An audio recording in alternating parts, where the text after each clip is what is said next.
ഇന്നത്തെ കഥയിലേക്ക് എല്ലാവർക്കും സ്വാഗതം.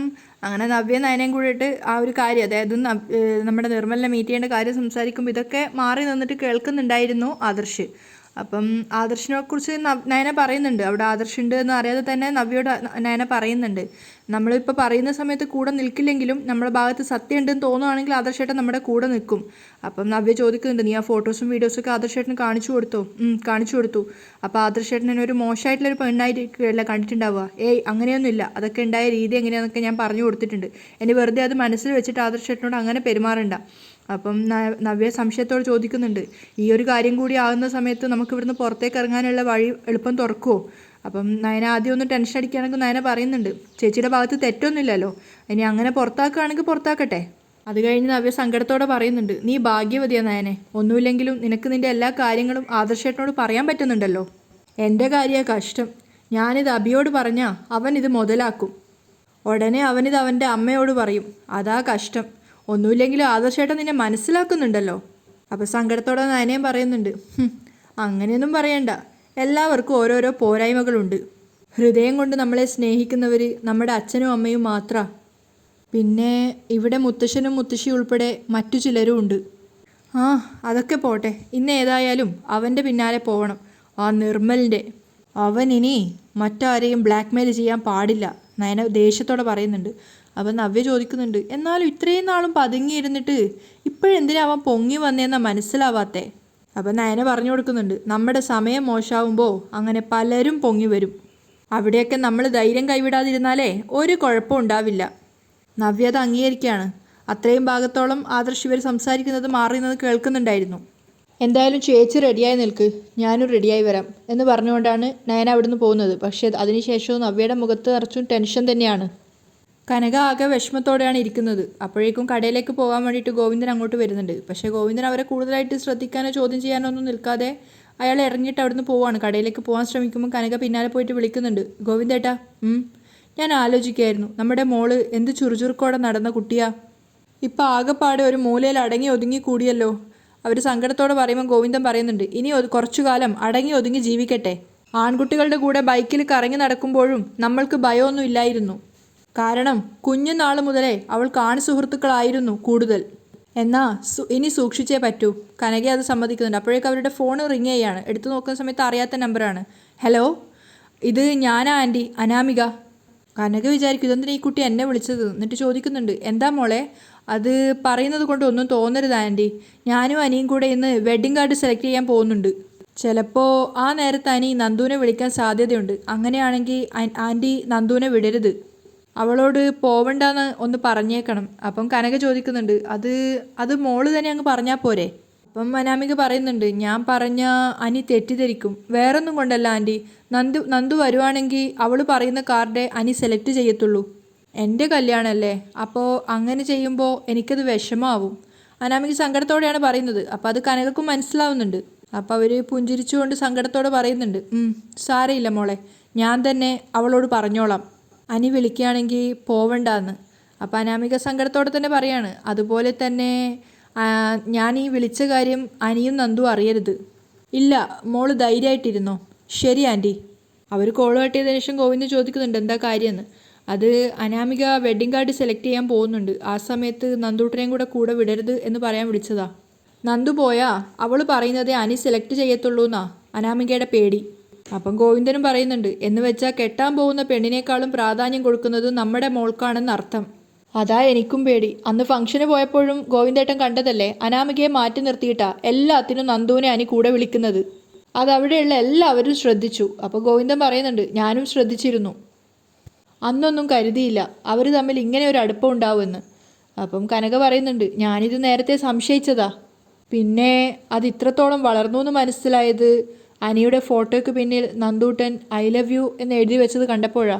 അപ്പം ഗോവിന്ദൻ പറയുന്നുണ്ട്, കനകെ, അനിയുടെയും അനാമികയുടെയും വിവാഹ ജീവിതത്തിനിടയിൽ നമ്മുടെ മോളുടെ പേര് ചർച്ച ചെയ്യപ്പെടും എന്നുള്ള കാര്യം ഉറപ്പാ. ഒരുപക്ഷെ അവരുടെ ദാമ്പത്യത്തിലുള്ള കരട് നമ്മുടെ മോളാവാനുള്ള സാധ്യതയുണ്ട്. അതൊഴിവാക്കിയേ പറ്റൂ. കല്യാണത്തിന് മുമ്പ് നടന്നതൊക്കെ പോട്ടെ, പക്ഷേ കല്യാണത്തിന് ശേഷം ഒരു കാരണവശാലും അനിയും നന്ദും കമ്പനി കൂടാൻ പാടില്ല. അതുകൂടെ കേട്ടപ്പോൾ കനക ടെൻഷനോട് പറയുന്നുണ്ട്, ഗോവിന്ദേട്ടനൊന്ന് ഉപദേശിക്കവളെ, അവളോടൊന്ന് കാര്യമായിട്ട് സംസാരിക്കേ.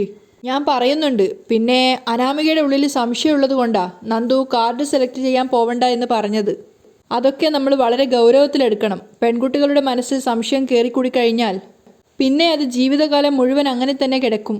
എന്ന് വെച്ചാ ഇനി അവിടെ ഒരു ഫംഗ്ഷൻ നടക്കുമ്പോൾ നന്ദുവിനെയും കൂട്ടി നമുക്ക് അങ്ങോട്ടേക്ക് പോവാൻ പറ്റാത്ത അവസ്ഥയായി പോയി എന്നർത്ഥം. അയ്യോ, കനക പേടിയോടെ പറയാണ്. അപ്പോൾ ഗോവിന്ദൻ പറഞ്ഞു കൊടുക്കുന്നുണ്ട്, അതുകൊണ്ട് ഇനി അനാമികയെ കാണുമ്പോൾ നന്ദുവും അനിയും തമ്മിൽ കൂട്ടുകാർ മാത്രമാണെന്ന് പറഞ്ഞ് ആ കുട്ടിയുടെ മനസ്സിനെ പഠിപ്പിക്കണം. അങ്ങനെ വേണം സംസാരിക്കാൻ. അപ്പോൾ കനക അത് അംഗീകരിക്കുന്നുണ്ട്. പിന്നെ അവർ ചോദിക്കുന്നുണ്ട്, എന്നാൽ പിന്നെ നമുക്കിത് നയനമോളോട് പറഞ്ഞാലോ? തൽക്കാലം വേണ്ട, നമ്മൾ അറിഞ്ഞത് അങ്ങനെ തന്നെ ഇരിക്കട്ടെ. അതിനി മറ്റാരും അറിയാത്തതാ നല്ലത്. ഗോവിന്ദൻ പറയുമ്പം കനക അത് അംഗീകരിക്കുന്നുണ്ട്. നയനെ നവ്യം പോകാൻ വേണ്ടിയിട്ട് ഡ്രസ്സ് മാറ്റി നിൽക്കുകയാണ്. അപ്പോഴും നവ്യ പറയുന്നുണ്ട്, എനിക്ക് പേടിയാവുന്നു നയനെ. എനിക്കൊരു പേടിയില്ല, എനിക്കവനെ കാണാനുള്ള ആവേശ. നയന പറയുന്നുണ്ട്. അപ്പം നവ്യ ചോദിക്കുന്നുണ്ട്, അവൻ എവിടെയാണെന്നും പറഞ്ഞാൽ നമ്മളീ പോകുന്നേ? അപ്പം നയന പറഞ്ഞു കൊടുക്കുക, അവനാ ജിമ്മിൻ്റെ അടുത്തേക്ക് ചെല്ലാനല്ലേ പറഞ്ഞേ, നമുക്കവിടെ പോയി നോക്കാം. അപ്പം നവ്യ പറയുന്നുണ്ട്, നമ്മുടെ കൂടെ നന്ദും കൂടെ ഉണ്ടായിരുന്നെങ്കിൽ നന്നായേനെ. അവളുടെ കൈ കിട്ടിയാൽ അവനെ ഇടിച്ച് പഞ്ചറാക്കിയേനെ. അപ്പോൾ നയന പറയുന്നുണ്ട്, അതിൻ്റെ ഒന്നും ആവശ്യമില്ല, അവളെ ഇതിനകത്തേക്ക് വലിച്ചിടേണ്ട. ഇതൊക്കെ അവൾ അറിഞ്ഞു കഴിഞ്ഞാൽ പിന്നെ എത്ര വലിയ ജിമ്മനാണെങ്കിലും അവൾ അവനെ ഇടിച്ചൊരു മൂലക്കിരുത്തും. ഇപ്പം തന്നെ അവൾ എന്തൊക്കെയോ പ്രശ്നങ്ങളിൽ കുടുങ്ങിക്കിടക്കുക. അവളുടെ ആ പഴയ ചുറുചുറുക്കൊന്നും ഇല്ല അവൾക്ക്. അതുകൊണ്ട് നമുക്ക് എന്തായാലും അവളെ ബുദ്ധിമുട്ടിക്കേണ്ട. അപ്പം നവ്യ വീണ്ടും പറയുന്നുണ്ട്, എന്തായാലും എനിക്ക് നല്ല പേടിയുണ്ട്. പേടിയാണെങ്കിലേ ഇതിനകത്ത് കയറി ഇരുന്നോ.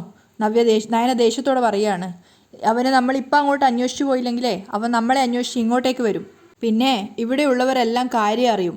ഇപ്പം ആദർശേട്ടനോട് പറഞ്ഞു എന്നുള്ളൊരു സമാധാനമുണ്ട്. ഇനി ഇതൊരു വിഷയമായാൽ തന്നെ ആരോടെങ്കിലും പറഞ്ഞോ എന്ന് ചോദിച്ചാൽ ആദർശേട്ടനോട് പറഞ്ഞു എന്ന് പറയാലോ. ഭയന്ന് നിൽക്കാതെ ഇങ്ങോട്ട് വരാൻ നോക്ക്. വാ ചേച്ചി, ഇങ്ങോട്ട് വാ. നവ്യയുടെ കൈ പിടിച്ച് വലിച്ച് കൂട്ടിക്കൊണ്ടു പോകണം നയന. അത് കണ്ടുകൊണ്ടാണ് ആദർശ് സ്റ്റെപ്പ് ഇറങ്ങി വരുന്നത്. അവർ പോകുന്ന കണ്ടപ്പോൾ ആദർശ് വിചാരിക്കുന്നുണ്ട്, ചേച്ചി അനിയത്തി അവനെ തേടി പോവുകയാണെന്നാണ് തോന്നുന്നത്. എന്തായാലും ഈ വേഷത്തിൽ പോകാൻ പറ്റില്ല. വേഷം മാറിയിട്ട് അവരെ ഫോളോ ചെയ്യണം. എന്തായാലും നവ്യയുടെ ഭാഗത്ത് ശരിയുണ്ടെന്നാണ് തോന്നുന്നത്. എന്തായാലും നയന അങ്ങനെ ഒരുപാട് കള്ളമൊന്നും പറയില്ല. ഏത് വേഷത്തിലാണ് പോവേണ്ടത്? എന്നെ കണ്ടാ എൻ്റെ ഭാര്യ പോലും തിരിച്ചറിയരുത്. നിർമ്മല പറഞ്ഞത് പ്രകാരം നയനയും നവ്യയും കൂടെ ആ ജിമ്മിന് മുന്നിലായിട്ട് വന്ന് നിൽക്കുകയാണ്. നവ്യ പറയുന്നുണ്ട്, ഈ ജിമ്മിന് മുന്നിൽ വന്ന് നിൽക്കാൻ അവൻ പറഞ്ഞത്. അവൻ സ്ഥിരം വരുന്ന ജിമ്മാന്നാണ് തോന്നുന്നത്. അപ്പം നയന പറയാണ്, ഇങ്ങനെ ഇവിടെ വന്ന് നിന്നിട്ട് കാര്യമില്ല. ഇവിടെയൊക്കെ അവനെപ്പറ്റി ആരോടെങ്കിലുമൊക്കെ അന്വേഷിക്കണം. ഈ ജിമ്മിൽ അവൻ സ്ഥിരം വരുന്നുണ്ടെങ്കിൽ ഈ പരിസരത്തുള്ളവർക്ക് അവനെപ്പറ്റി അറിയാൻ സാധിച്ചേക്കും. അവിടെ കുറച്ചു നേരം നിർമ്മലിനെ കാത്തു നിൽക്കാമെന്ന് രണ്ടുപേരും തീരുമാനിക്കുകയാണ്. അപ്പോഴേക്കും ആദർശിൻ്റെ കാറും കൊണ്ട് ആദർശ് അങ്ങോട്ടേക്ക് വരുന്നുണ്ടായിരുന്നു. ശരിക്കും ഒരു സിക്കുകാരൻ്റെ വേഷത്തിലാണ് ആദർശ് വേഷം മറ്റും നടത്തിയിട്ടുള്ളത്. ശരിക്കും ആദർശാന്ന് പെട്ടെന്ന് നോക്കിയാൽ മനസ്സിലാക്കാൻ പറ്റാത്തൊരു രീതിയിൽ, പക്ഷേ അങ്ങ് ഒരു കള്ളത്താടിയൊക്കെ ആയിട്ടാണ്. അപ്പോൾ ആദർശ് വിചാരിക്കുന്നുണ്ട്, ഇവരെന്താ ഇവിടെ നിൽക്കുന്നേ? ഒരു പക്ഷേ ഇവിടെ ആയിരിക്കും വരാൻ പറഞ്ഞിട്ടുണ്ടാവുക. എങ്കിൽ ഇവിടെയിട്ട് അവനെ ഇടിച്ച് ശരിയാക്കണം, ആദർശ് മനസ്സിൽ വിചാരിക്കുന്നുണ്ട്. അപ്പം നവ്യ ചെറിയൊരു സംശയത്തോടെ പറയുന്നുണ്ട്, ഇവിടെ എവിടെയെങ്കിലും മാറി നിന്ന് അവൻ നമ്മളെ ശ്രദ്ധിക്കുന്നുണ്ടോ എന്ന് എനിക്കൊരു ഡൗട്ടുണ്ട്. അങ്ങനെയാണെങ്കിൽ നീ എൻ്റെ കൂടെ ഉള്ളതുകൊണ്ട് അവൻ വരാനുള്ള സാധ്യതയില്ല. ചിലപ്പോൾ ഏതെങ്കിലും ചാരന്മാരെ വിട്ട് നമ്മുടെ നീക്കങ്ങൾ ശ്രദ്ധിക്കുന്നുണ്ടാവും.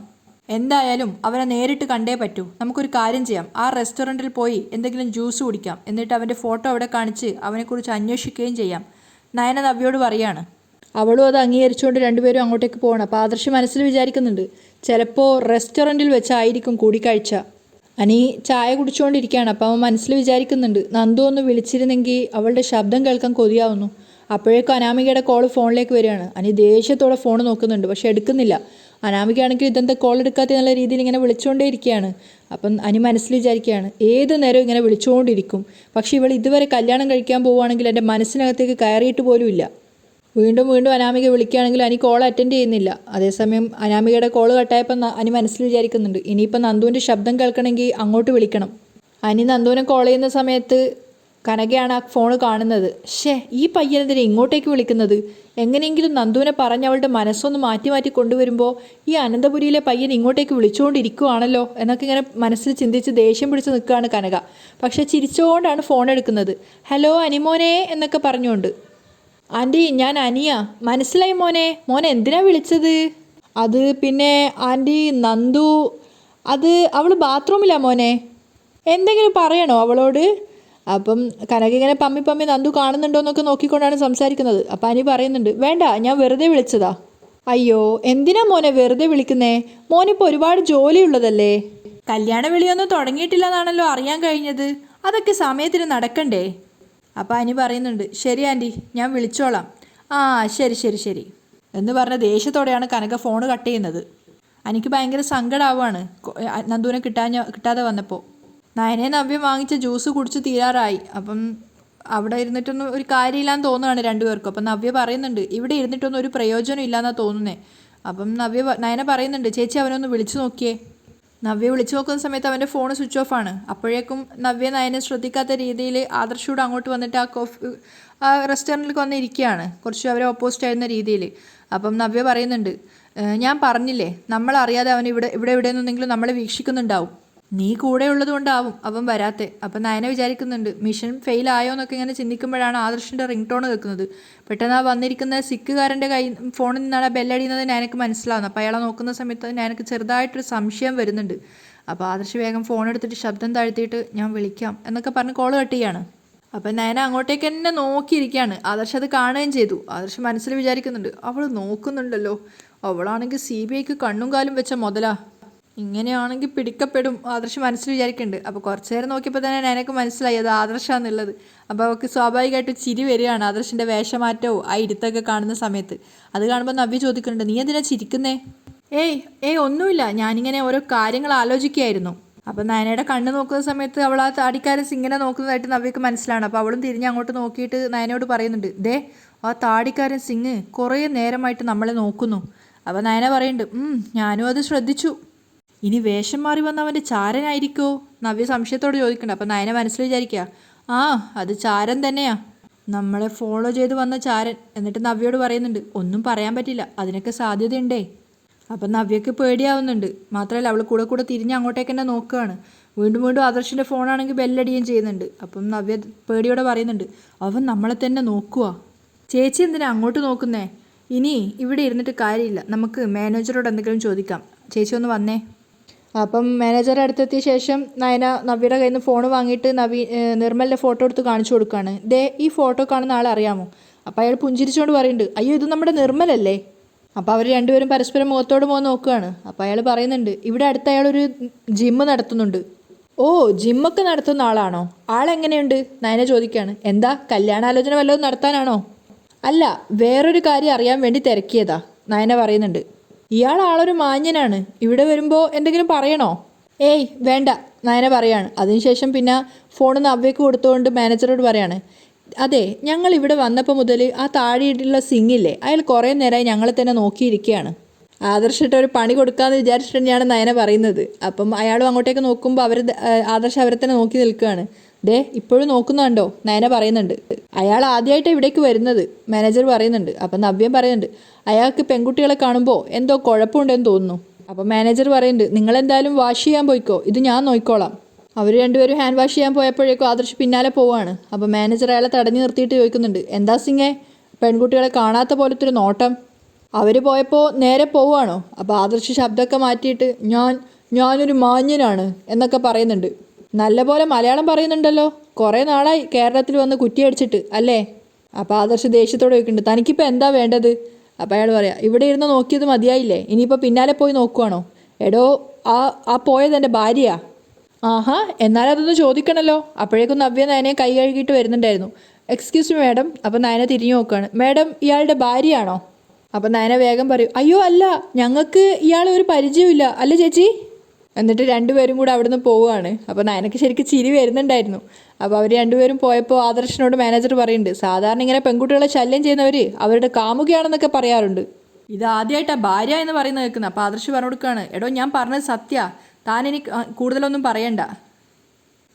കൂടുതലായിട്ടൊന്നും പറയണ്ട, നിന്നെയൊന്നും വെറുതെ വിടാൻ പറ്റില്ല എന്നൊക്കെ പറഞ്ഞ അയാൾ അലമ്പാക്കാൻ തുടങ്ങിയപ്പോൾ ആദർശ് പറയുന്നുണ്ട് എടോ ഞാൻ സത്യ പറഞ്ഞത് എന്ന് പറഞ്ഞിട്ട് ആ താടിയും തലപ്പാവും ഒക്കെ ഒരു കാണിച്ചു കൊടുക്കുകയാണ്. ആദർശിൻ്റെ ഒറിജിനൽ കോലത്തിൽ കാണിക്കുകയാണ്. അതിനുശേഷം താ എന്തിനാ ഇങ്ങനെ വേഷം കെട്ടി പറ്റിക്കുന്നതെന്നൊക്കെ പറഞ്ഞ സമയത്ത് ആദർശ് ഫോൺ എടുത്തിട്ട് ആദർശ് നയനെ ഒന്നിച്ച് നിൽക്കുന്ന ഫോട്ടോ ഒക്കെ കാണിച്ചു കൊടുക്കുന്നുണ്ട്. എന്നിട്ട് പറയുന്നുണ്ട് ഇതെൻ്റെ ഭാര്യയാണ്. പിന്നെ താനെന്തിനാ തൻ്റെ ഭാര്യയെ ഫോളോ ചെയ്തത്? അവർ തന്നെ അറിയില്ല എന്നല്ലേ പറഞ്ഞതെന്നൊക്കെ പറഞ്ഞപ്പോൾ എൻ്റെ ഈ വേഷത്തെ കണ്ടപ്പോൾ മനസ്സിലാവായിട്ടാന്നൊക്കെ ആദർശ് പറയുകയാണ്. അപ്പം അയാൾ പറയുന്നുണ്ട് തനിക്ക് ഭാര്യയെ സംശയമുണ്ടോ, അതുകൊണ്ടാണോ ഇങ്ങനെ പിന്നാലെ നടക്കുന്നേ? സംശയരോഗിയോ? ഞാനോ? ആദർശ് ചോദിക്കുകയാണ്. അതെ, ഭാര്യമാരെ സംശയിക്കുന്നവരെ ഇങ്ങനെ വേഷം മാറി നടക്കുന്നേ. കാഴ്ചക്കൊരു കുഴപ്പമില്ലല്ലോടോ, പിന്നെ എന്തിനാ ഇങ്ങനെ ഭാര്യയെ സംശയിച്ച് നടക്കുന്നേ? ആ കുട്ടിയെ കണ്ടാൽ അറിയാലോ അതൊരു നല്ല കൊച്ചാണെന്ന്. എടോ ഇതുപോലത്തെ ഒരു ഭാര്യയെ കിട്ടിയാലേ കൈവെള്ളയെ കൊണ്ട് നടക്കണം. ഓ എടോ തൻ്റെ കരണത്തൊന്ന് തരാൻ എനിക്ക് തോന്നുന്നത്. എന്താ? ഒന്നുമില്ല. തനിക്കിപ്പോൾ വിശ്വാസമായല്ലോ, ഇനി ഞാൻ പൊയ്ക്കോട്ടെ. അയാൾ സമ്മതം കൊടുക്കുകയാണ്. അപ്പോൾ ആദർശ് വിചാരിക്കുന്നുണ്ട്, ഛേ മൊത്തം കൊളായല്ലോ, കെട്ടിയ വേഷമൊക്കെ അയച്ചു നിൽക്കുകയാണ് ആദർശ്. പക്ഷെ നയന ഇട്ട് പണി കൊടുത്തതാണ് കേട്ടോ പുള്ളിക്കാരന്. എന്തായാലും ഇന്നത്തെ എപ്പിസോഡ് ഇങ്ങനെയാണ് വൈൻഡപ്പ് ചെയ്യുന്നത്.